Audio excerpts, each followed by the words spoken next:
Good morning. Welcome to our second webinar. I do hope there were some takeaways from Dr. Bryce's session on the concept of mental health. We continue our webinars with today's entitled, So You Want to Be an Entrepreneur,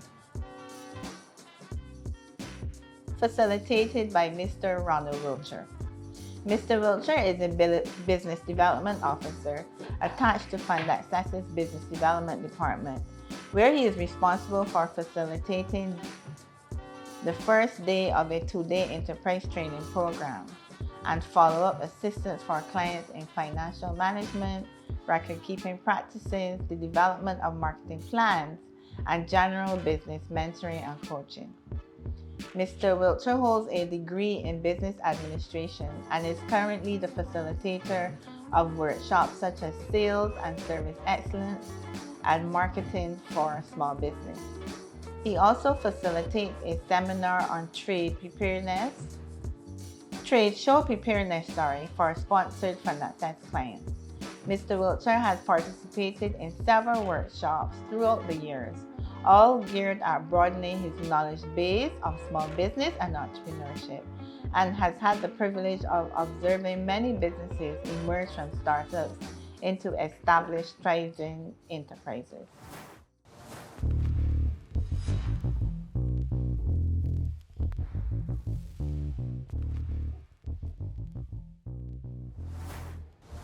Okay, thank you, Karen, for that short introduction. Today, we are going to be looking at the very important area of entrepreneurship. So, you want to be an entrepreneur. What does it take? What does it require for you to be a successful entrepreneur? This presentation this morning is going to be based pretty much on our long period of opening here at FundAccess, over 25 years, what we have seen of entrepreneurs, the successful entrepreneurs, their characteristics, how they think, what they did to be successful, and so on and so forth.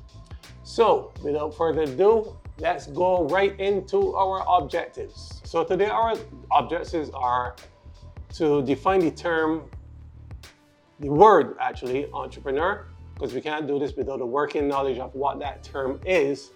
And we also look at the characteristics of the entrepreneur. We're gonna look at personal SWOT analysis, because you got to know your strengths, your weakness, your opportunity, and threats out there. And last but not least, we couldn't leave without looking at types of entrepreneurs. Let's look at the etymology of the word entrepreneur. Now, there was a consultant some years back who came to Barbados, and he was talking, and what caught me particularly about him is his definition of entrepreneur. And he looked at the etymology of the word. And most people look at the French definition of the word, which is someone who takes a risk, opens an enterprise while taking a risk. So it's all right to say that, but he took it a little bit further. And he talked about that word entrepreneur having a more ancient meaning from the Indian Sanskrit, entrepreneur, which means a person who is self-motivating, a person who goes out there, is highly motivated and single-minded in their approach to entrepreneurship. So with that working knowledge, we must appreciate that maybe entrepreneurship is not for everybody. There has to be some inner driven being that's there to drive you to be an entrepreneur. And we've seen this through the years, while we have been going through our portfolios, the people who are out there pushing their businesses and so on. So let's look at some of these characteristics of entrepreneurship. So the entrepreneur is highly motivated. He has a strong drive and is willing to take risks. Now, he's willing to take risks, but that does not mean that he's willing to take a gamble, okay? Willing to take calculated risks. So he comes up with an idea, he sees probably some niche market, something that market is not being fulfilled, or not being filled, but he doesn't think of just jumping into it. For example, you have a store, you think it would work well in a certain district, in a certain area, but you have not done any kind of research whatsoever as to whether the product that you are offering is the product that people actually want to purchase. I have a situation now where one of my clients has started a business in a particular area, but her product is more targeted to the middle and upper income segment of the market. However, she has situated her product in a space where persons pass, the traffic passes are persons who might be considered more in the lower income side of the market. So started okay, but right now she is facing some challenges where she may have to pivot her model to target these other people as well. So you take a risk, but you do your research and make sure that you are not taking a gamble. So one of the things I want persons to remember that you have started a business, but most of the time it is based on a particular skill that you have and not necessarily, you don't have the necessary management skills to really push the business forward. So 50%, I would say, of successful entrepreneurs would have that particular skill, but most of them when they start out need the management skills. And that's why you have agencies around like FundAccess, the Barbados Youth Business Trust, the same Barbados Entrepreneur Foundation, who will get out there and help you with these management skills that you need to be an entrepreneur. Now, the entrepreneur has the ability to organize, for example, a good functioning housewife. As you know, there are persons, maybe in your family as well, persons who knows how to organize things in terms of purchasing, keeping the house running, purchasing groceries, delegating who does what, when, and so on and so forth. So a good functioning housewife is a good example of an entrepreneur characteristic that you must possess. Now, do you have administrative skills to suit the business you're running? Administrative skills in terms of your record keeping, do you know your finances, do you know financial statements and so on? So these are things that you need to add to your practical technical skills to be a successful entrepreneur.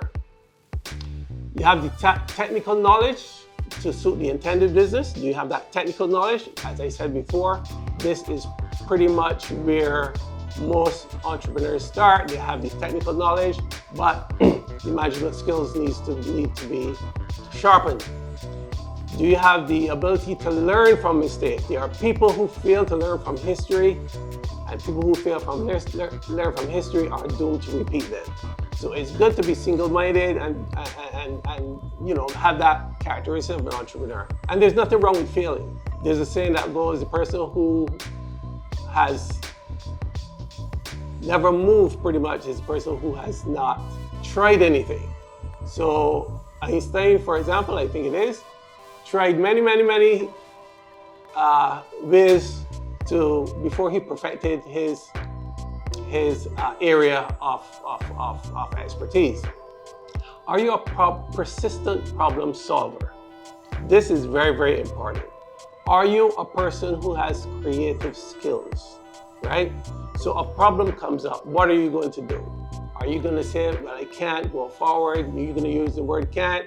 And by the way, I'm going to mention some books for those who are still readers. I know nowadays we are into the YouTube and Google and so on and so forth. But I guess there are some people who are still reading, and it's always better to read a book than to jump on Google. You get a lot more out of it. So you want to be as creative as possible and solve problems. That's what the entrepreneur does. He sees an opportunity in the market and he looks to solve the problem. The entrepreneur has self-confidence and will take the necessary legal means to deliver the product. Self-confidence is very important. And you always know people who are confident about their product and themselves. There's that word called enthusiasm.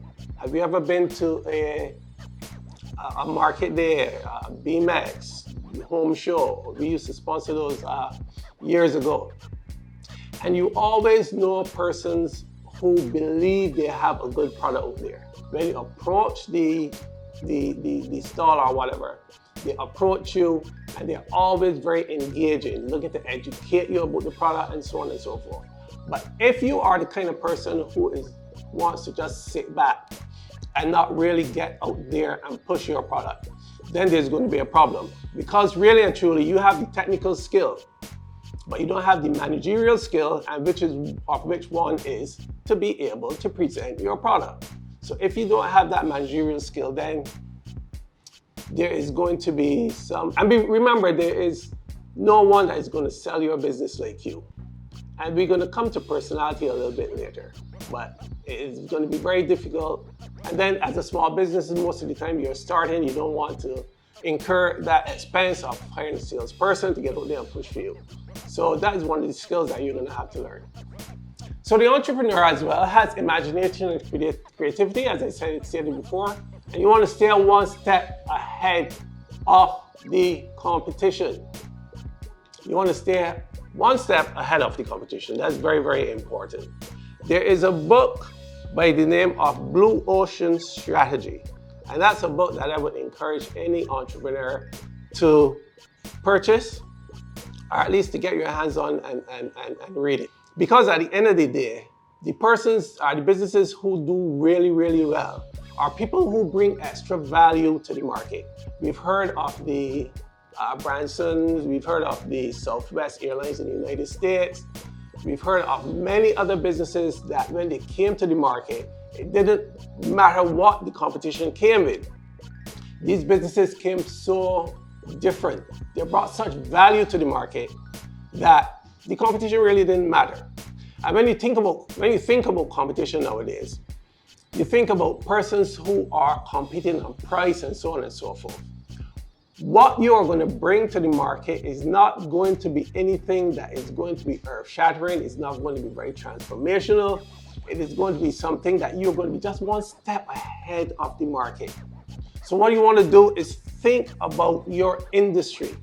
You might even want to think outside your industry and bring other things into your product or your service that makes a real difference. And they say sometimes in marketing, it's better to be first than to be the best. So think about that. That's very important. Self-determination, the belief that you can control your success or failure. Now, this goes back to that inner drive that you have. I think some psychologists refer to it as your locus of control. The belief that you can change the world. In other words, you're not coming out there just to put a product out there. And we're going to talk about this a little bit later. We're going to talk about types of entrepreneurs. You're not coming out there just to put a product out there to make money for today, but you want to bring real value, you want to bring generational wealth, and so on and so forth. So you have to believe that you control your success or failure. The world, you're looking to make a difference in the world, but you're not looking for the world to control you, right? So that's very important as well. So your future in that vein is not determined by luck, circumstance, or external events. Your future is controlled by you. Most of all, and this is the one that I particularly like, the entrepreneur is a doer. He is a person who is not just going to talk, he is a person that is going to get out there and do. I know they say that in Barbados we suffer a lot from implementation. We have an implementation deficit disorder. I think I got that right.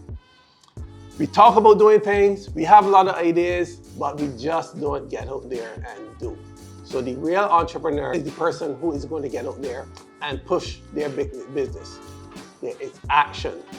If you come up with an idea and you don't do anything about it, it's not an idea, right? So we are good at ideation, but we are not good at implementation, right? So those are the major things I want to look at when we look at entrepreneurs through the years, the ones that did well. And I might add also, don't let me forget this one, the entrepreneur has a lot of energy. And with that, as I talked about in our internal workshop, you have to be doing the right things to have the energy to go out there and push your business. If you don't eat well, if you don't sleep well, if you don't exercise and so on, then the business is supposed to be like a baby, something that you look to nurture and build. And if you don't do these things, then you can fall flat on your face, suffer burnout. Almost, I would say 80 to 90% of our new entrepreneurs always tell us they didn't expect that they will have to be working 24/7 to build their businesses. So let's look at doing a personal SWOT analysis on yourself. This is very important as well. You have to know your strengths, that's what the S is for, the acronym SWOT, your weaknesses, what opportunities out there that you can match your strengths to, and what threats are out there that can threaten to derail your business.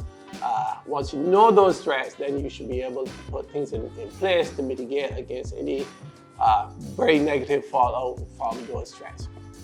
First of all, I'd like to say that the strengths and weaknesses are mostly internal bound. Those are the things that are within you that you can control yourself. But the opportunities are more external. Those are the things that are on the outside that you can take, for example, the opportunities you can take advantage of, and the threats that you need to identify that you can take measures, as I said before, to mitigate those threats. So let's look at your strengths. What are your personal internal strengths? Do you have any special skills? For example, as I mentioned before, and it comes back to these technical skills again, what we all focus on. Because I have a technical skill, it means that I know how to run a business, not necessarily. But you do need to have a skill what you're doing, how you're gonna go about doing it to be an entrepreneur. Most entrepreneurs have that skill, whether it's baking, whether it's in agriculture, growing crops, and so on and so forth. Right, so do you have those special skills? And if you don't have them, there are many places around that can offer you training. And I always advise people, seek out a mentor or a business coach who can give you advice regarding these things. Over the years, we've seen many persons pass through our agency that talk like they know what they're doing pretty much, but then when you get into, for example, something like agriculture, they fall flat on their feet because they say, I've been working for somebody for over the years, but then when it comes to running their own business and so on and so forth, they don't have that in-depth skill which they should have. Professional skills, or do you have any professional skills? For example, maybe in architecture, it might be in masonry, or any kind of those skills as well.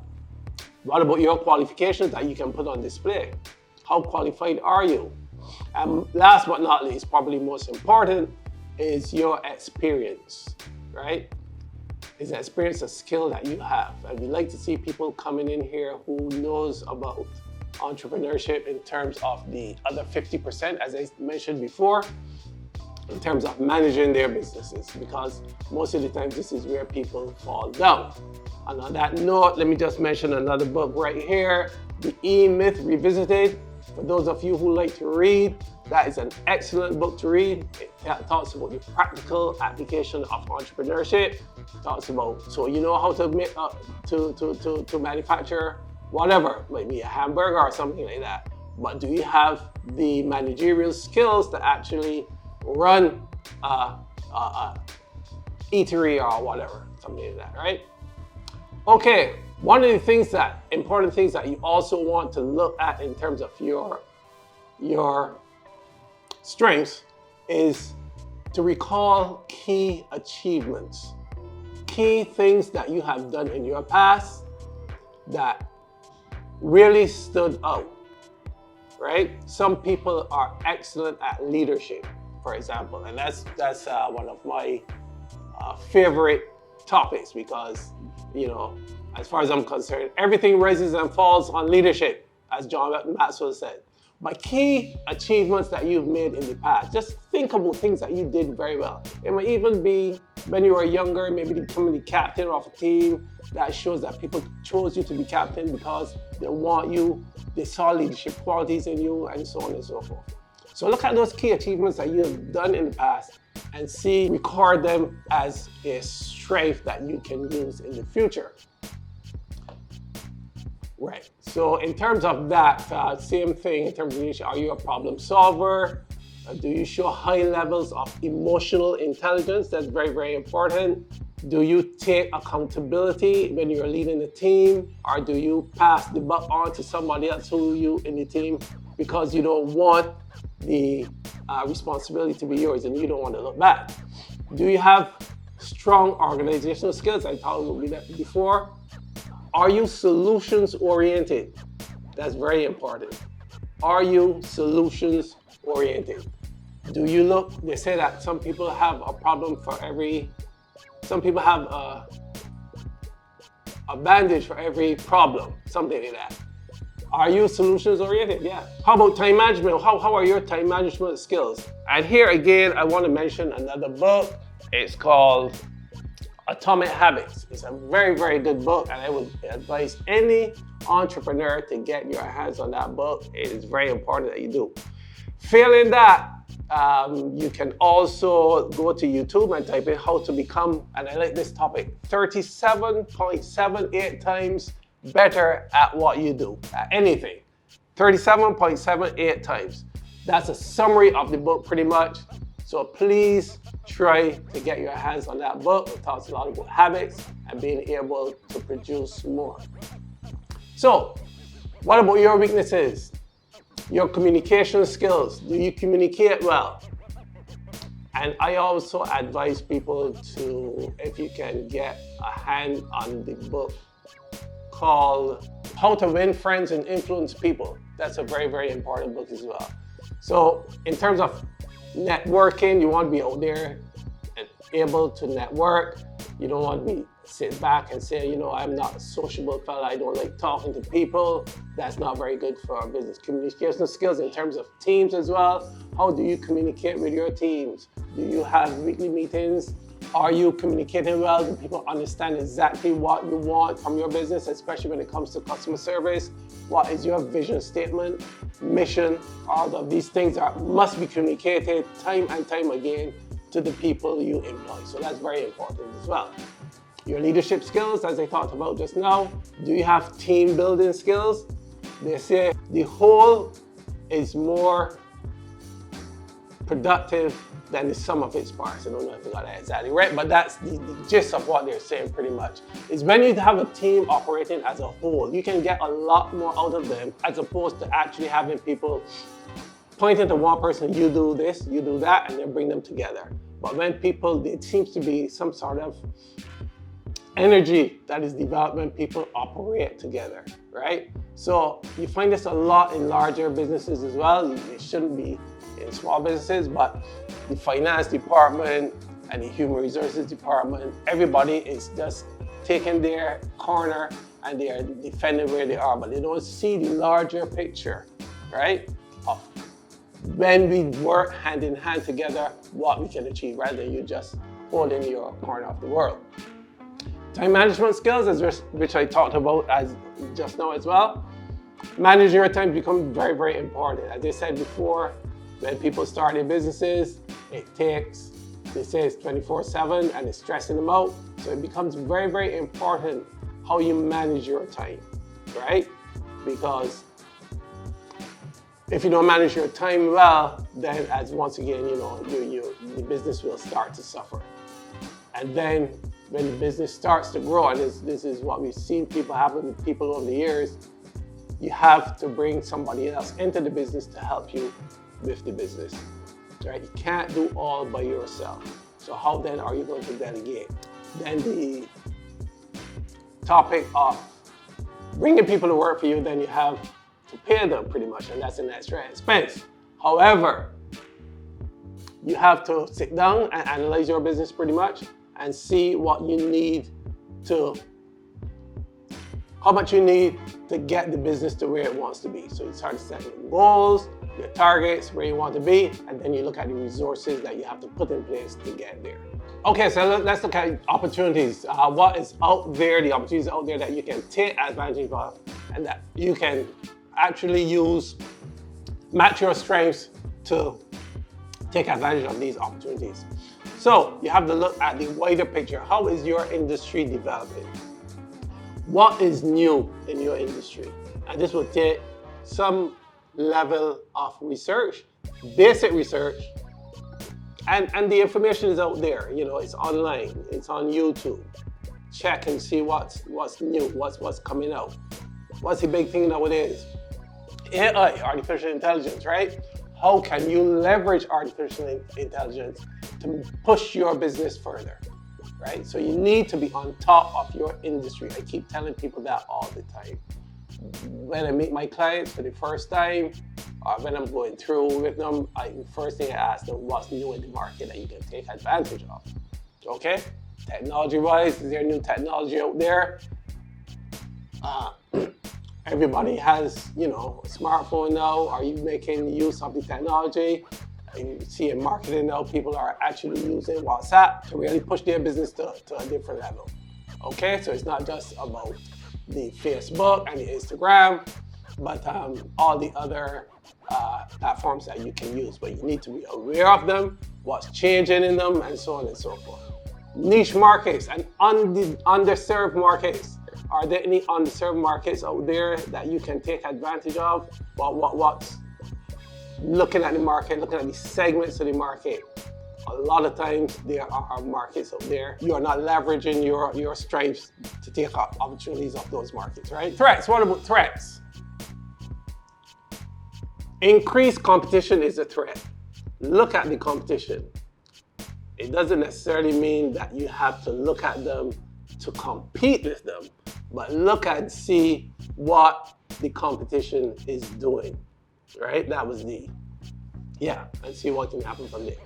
Look at changes in the economy. Where are we right now as far as the economy is concerned? We know pretty much that prices are increasing, which means that people may have less spending power, and depending on your target market, segment of the market you are targeting, this might be a real game changer for you. You may have to pivot, you may have to do something a little bit different because people don't have as much money to spend, right? Spending power has been reduced. So changes in the economy can make a big difference. So that could be a threat to your business. Changes in weather, well, that's a big topic nowadays. Something called global warming, especially for the farmers out there. So you may have to start investing in things like nets and to thing against bugs and so on and so forth. But the thing is, once you know that there is going to be, we know that global warming is occurring, we know that there's going to be an increase in hurricanes, rainfall, and so on and so forth. What are you going to do to mitigate any damage coming out of global warming? Reliable employees. Now, once again, let me say that this is what we're presenting here today is based on our experience with our entrepreneurs over the years, our business people. And what we have found is that this is a huge, huge topic as far as when businesses start to grow and you start to employ people. Take advantage of FundAccess, take advantage of lots of training out there, talk to person in human resources and so forth. And it's getting to the point where one very experienced entrepreneur told me the most difficult part of running any business is the employees. Reliable employees, this is a very, very important area, and one that we have recognized over the years has been very, very problematic for a lot of entrepreneurs. At least one entrepreneur told me years ago that the most difficult part of running any business is handling employees, right? So the business starts to grow, you start to employ people, and that's where leadership and all that comes into play. You have to operate as a team. It's very important because when people operate as a team, then there is synergy between different areas, people start to realize that they have to come together to be able to produce a product out there that is really, really good. Okay, so those are the different areas of the SWOT analysis. But what you want to do in the end, really and truly, to sum it up, utilize your strengths. You want to improve your weaknesses. You want to capitalize on opportunities. And you want to reduce potential threats to the business. Types of entrepreneurs. Now, this is one of my favorite areas as well. There are people who are out there just looking to make some quick money. They don't think about bringing value to the market and so on. So let's look at some of, and we call these people just business owners. You just want to own a business, but you're not thinking about generational wealth. You're not thinking about bringing value to the market and so on. So let's look at some of these things. So the petty accumulator is somebody who is just an income generator, right? So he just wants to generate income for himself for the day. Tomorrow he starts over again. He's not looking at different areas. He's not looking to see how we can push his business to the next level. He's a value taker rather than a value maker, right? And we go to when we talk about the capitalist entrepreneur, we talk about this a little bit more. So he's a person who is there to take value. So he's looking around and seeing what other people are doing, and I can do that too. We see this a lot in Barbados. Somebody started a business and somebody else will open the same kind of thing, doing the same process, the same everything. And so it's that person is just a value taker. They are tradition bound. We've heard of, for example, the village shop operate a certain way for years. But they tell you this is how we've always done it. They're not thinking about growth. Their mindset is not growth, it's one of standing still. I just want to do this thing, make a little money, and that's it. I had a client like that years ago that we were trying to take to the next level, but our mindset was, no, that's too much work. I just want to stay where I am. And so tradition bound, just operating as in the past, doesn't want to make any difference, it doesn't have a growth mindset. Individually oriented, once again, they are oriented to themselves pretty much.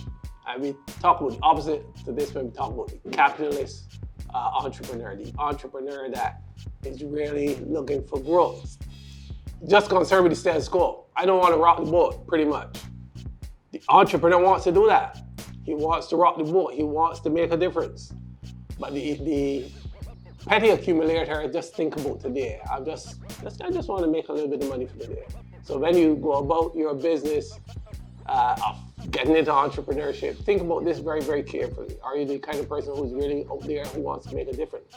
And they're self-employed, right? So I want to be self-employed for the rest. I don't want to grow to where I can start having different employing people and so on and so forth. While the capitalist entrepreneur, however, is interested in wealth creation, creating wealth, right?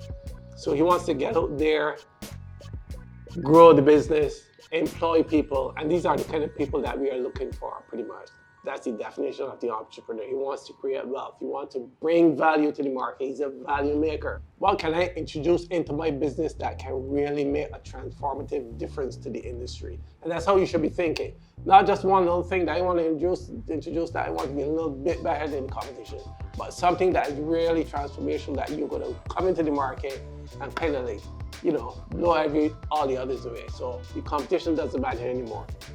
He's creative. He's creative in his thoughts. He wants to really creative as he wants to go even further than innovative. He wants to come with something new, something different, right? Family oriented. Now, family and future oriented. Legacy. He wants to build a legacy for the business. So he wants to bring his children, his family into the business from early, because he knows that when he passes on, he wants this business to keep going. He wants to create a legacy. Too many times you see people who have started the business, once they die, people are interested and the business just fades away. You don't want that.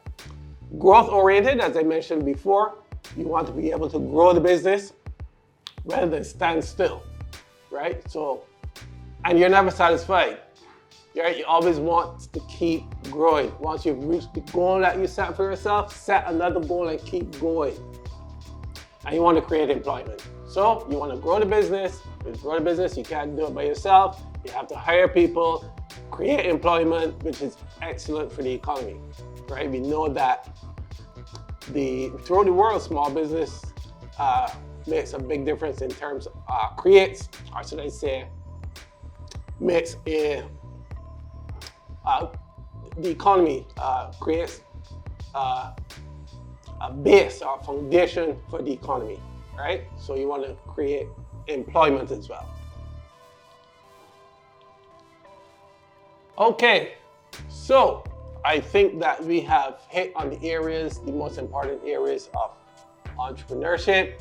If you say you want to be an entrepreneur, there are a lot of other things when you go online and YouTube, a lot of things, but this is the practical things that we found throughout the years that our more successful entrepreneurs have employed, the kind of people they are, what we see in terms of their characteristics, and so forth. So, without further ado, I would like to thank the Barbados Entrepreneurship Foundation for giving me this opportunity to make this presentation, to put this presentation out there. And I would like to thank FundAccess staff as well, management, for giving me this opportunity. I hope you find it very, very appealing, very informative. Entrepreneurship, despite what people may say, is not easy. On the other hand, once you do the right things, it's not difficult. So let this be your foundational guide for getting into entrepreneurship. Thank you very much and have a good day. Thank you, Ronald, for that informative session. We hope that you, the listeners, would have gained some information that you can use in your day-to-day activities. Do have a wonderful day.